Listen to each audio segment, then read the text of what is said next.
Uko unafuata radio RTS Goma na 6.5. Sikiliza namna jinsi baba kiongozi Amar ni Sylvain wa Poste Goma anazungumza kwenye microphone ya RTS Goma. Amjambo baba. Amjambo ndugu yangu. Asante sana.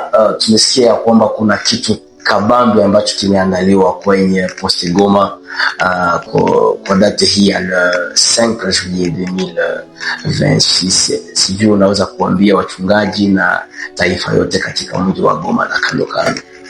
Katika mji wa Goma na kando kando, hasa katika Poste Goma, tunatayarisha journée ya jeunesse. Hivi tunahitaji watu wakuje kufuata hii juma ya vijana ambayo itapitika hapa Virunga ile siku ile le 5 tangu saa 5. Hivi tunawaalika nyote mkuje kufuata mafundisho itakayofungua hii semaine de la jeunesse, mais aussi itaambatanishwa na miaka 13 ya VEM. Uhusiano wetu pamoja na VEM, tutaendelea kusherehekea anniversaire ya miaka 13 tangu siku mpango huu umeanzishwa katika shirika. Sana unaweza kusikia namna jinsi baba Sylvain anazungumza kwenye microphone ya RTS Goma. Kuna wazazi wengi ambao wanauliza VEM nao ni nini ili waweze kuja kusherehekea.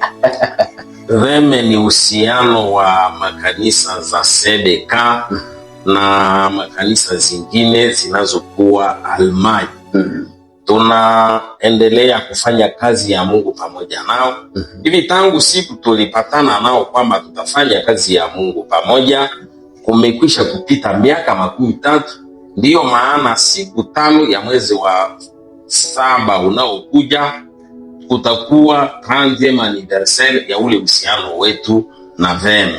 Asante, umeweza kusikia namna jinsi baba anazungumza. Kwa mwisho, tunapenda utuambie population yote ya Ville Goma, unawaambia nini kwa mwisho kama neno kuu?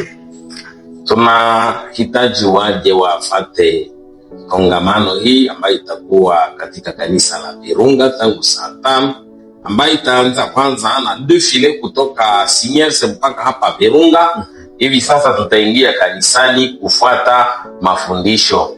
Tunaomba wachungaji wote na Wakristo wote wa Poste Goma muweze kukuja kushiriki mkutano huu ili tuendelee kuonesha makuu ambayo Mungu ametenda kupitia miaka hii ambayo imetufanyia kazi kubwa. Uhusiano huu umekuwa baraka kwetu.